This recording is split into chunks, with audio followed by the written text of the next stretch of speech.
Video में हम पूरा देखेंगे कि टैक्स कितने टाइप के होते हैं। कुछ लोगों को टैक्स के बारे में नहीं पता होता है। स्पेसिफिक अमाउंट में जब आपकी इनकम बढ़ जाती है, आईटीआर इसलिए इशू कराना पड़ता है कि जीएसटी को भी बेसिक तरीके से समझ लेते हैं। वही इंडिया का फाइनेंशियल कैपिटल है। हेलो एवरीवन, आज की इस वीडियो में हम बात करेंगे टैक्स के बारे में। और इस वीडियो में हम पूरा देखेंगे कि टैक्स कितने टाइप के होते हैं, कौन टैक्स पे करता है, टैक्स कहाँ से कलेक्ट होता है, एक तरीके से सब जानेंगे हम इस एक छोटी सी वीडियो में। एक शॉर्ट फॉर्म में कहें तो मैं आपको आज पूरा बताऊंगा कि ये टैक्स का पूरा माजरा क्या होता है और कितनी बेसिक नॉलेज होनी चाहिए एक आदमी को टैक्स के बारे में जो वो टैक्स पे करता है। जैसे कि कुछ लोगों को टैक्स के बारे में नहीं पता होता है बट वो टैक्स पे करते हैं। एक आम इंसान जो टैक्स पे करता है उसको बहुत कुछ नहीं पता होता है टैक्स के बारे में, बल्कि बहुत लोगों को तो कुछ नहीं पता होता है टैक्स के बारे में, बट वो टैक्स पे कर रहे हैं। तो इस वीडियो में हम पूरा जानेंगे कि ये पूरा टैक्स का माजरा क्या है और एक बेसिक नॉलेज कितनी होनी चाहिए एक टैक्स पेयर को, आज हम इस वीडियो में देखेंगे। तो पहले बात करते हैं कि ये टैक्स होता क्या है। टैक्स वो होता है अगर आपकी इनकम 10 लाख रुपए है तो उस पे आपसे गवर्नमेंट कुछ चार्ज लेती है। रोड बनाना हुआ, बिल्डिंग्स बनाना हुआ, कोई काम का कंस्ट्रक्शन हुआ, मंदिर बनाना हुआ, या जो भी एक आम पब्लिक के लिए काम किया जाता है जिसमें गवर्नमेंट अपनी इन्वेस्टमेंट्स देती है, वो आपके टैक्स के पैसे से होता है। एक अमाउंट में जितना आप कमाते हैं उसमें से गवर्नमेंट कुछ % पैसा काटती है और उसको आपके बेनिफिशियल्स के लिए लगाती है। जैसे कि जिस रोड पे आप चलते हैं उस पे भी आप रोड टैक्स पे करते हैं, तो वो एक तरीके से आपका ही पैसा होता है। एक आम पब्लिक से लिया पैसा होता है, हर एक पब्लिक उस पैसे को देती है। वही पैसा जो आप टैक्स पे करते हैं अपनी अमाउंट में, अपनी इनकम में से, वही पैसे से रोड बनता है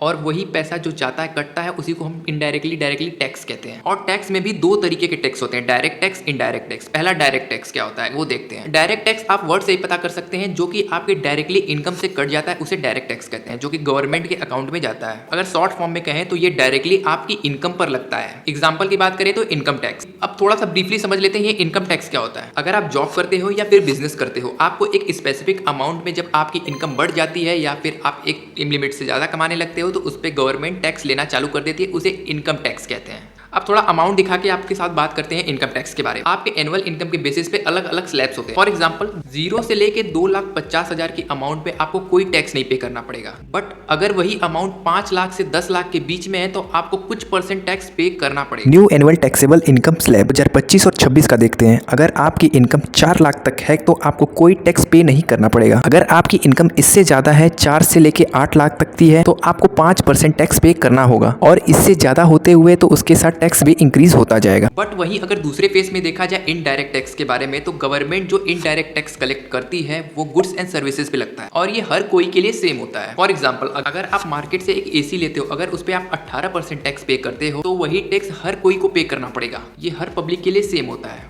अब बात करते हैं दूसरे टॉपिक के बारे में जो कि बहुत इंपॉर्टेंट होता है। कई लोग इसके बारे में यूट्यूब पे सर्च करते हैं, गूगल पे सर्च करते हैं, तो आइए देखते हैं वो क्या है। वो पॉइंट है आईटीआर। आईटीआर क्या होता है? ये भी टैक्स से रिलेटेड है। आईटीआर को हम लोग इनकम टैक्स रिटर्न कहते हैं। आईटीआर इसलिए इशू कराना पड़ता है कि हर साल आपको अपनी इनकम डिक्लेयर करनी पड़ती है। एक तरीके से गवर्नमेंट को बतानी पड़ती है कि इस साल की आपकी एनुअल इनकम कितनी थी। टैक्स फाइल करने के लिए आपके पास पैन कार्ड होना बहुत जरूरी है। टीडीएस क्या होता है? टीडीएस के बारे में समझते हैं। Tax deducted at source. जब सैलरी मिलती है तो एम्प्लॉयर पहले ही टैक्स डिडक्ट करा लेता है और बाकी की सैलरी लेता है। अगर आपकी इनकम 2.5 लाख रुपीज से कम है तो आप आईटीआर फाइल कर सकते हैं रिफंड क्लेम के लिए और वीजा अप्लाई के लिए। और एक तरीके से कुछ लोग फाइनेंशियल प्रूफ के लिए भी इन चीजों को अप्लाई करते हैं। 50,000 से ज्यादा की एफडी इंटरेस्ट पे टीडीएस लगता है। ये मैं इसलिए आपको बता रहा हूँ कि बहुत लोग सोचते हैं एफडी फ्री होता है, पर 40,000 नॉन सिटीजन के लिए और 50,000 सीनियर सिटीजन के लिए, इससे ज्यादा के अमाउंट पे 10% का ऑटोमेटिकली टीडीएस कट जाता है। और आपको कुछ ऐसे एजेंट्स भी मिलेंगे जो कि आपको बताएंगे कि मैं आपका टैक्स फ्री करा दूंगा, ये करा दूंगा, वो करा दूंगा, बट आप उन चीजों में मत पड़िए, नहीं तो आपको पेनाल्टी पे करनी पड़ सकती है। अब जीएसटी को भी बेसिक तरीके से समझ लेते हैं। वो टैक्स जो कि आपके गुड्स एंड सर्विसेज पे लगता है, जो कि एक तरीके से इनडायरेक्ट टैक्स है, 2017 में इंट्रोड्यूस कराया गया। ये एक सिंगल टैक्स है जो कि पहले के अलग अलग टैक्सेस को रिप्लेस करता है, जैसे कि वेट हो गया, सर्विस टैक्स हो गया, एक्सरसाइजेस हो गए, और भी बहुत तरीके के हैं, इन सबको रिप्लेस करता है। अब जीएसटी भी आगे चल के 3 पार्ट्स में डिवाइड हो जाता है। सिंपल रखते हैं, पहला सीजीएसटी, दूसरा एसजीएसटी, फिर तीसरा IGST. CGST means central GST, SGST means state GST, IGST means inter state GST. GST का रेट हर प्रोडक्ट पे अलग अलग होता है,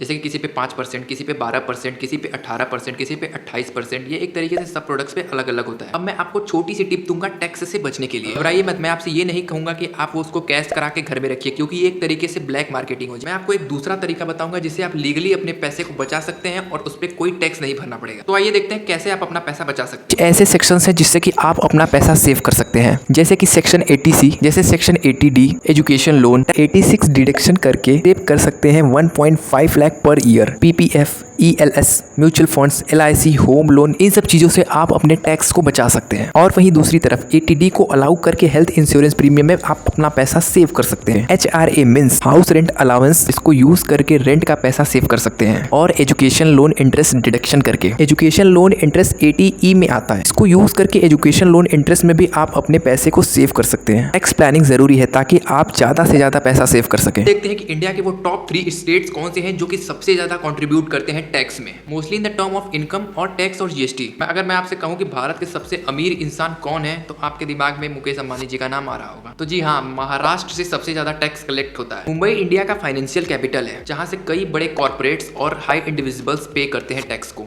महाराष्ट्र अकेला 30% कंट्रीब्यूट करता है इनकम टैक्स में। दूसरे नंबर पे आ जाती है दिल्ली। दिल्ली में कई लार्ज बिजनेस प्रोफेशनल्स और कॉर्पोरेट रजिस्टर्ड हैं। इनकम टैक्स और GST हाई अमाउंट पे कलेक्ट होता है यहाँ से। और एक कर्नाटक है जहां से सबसे ज्यादा टैक्स कलेक्ट हुआ है।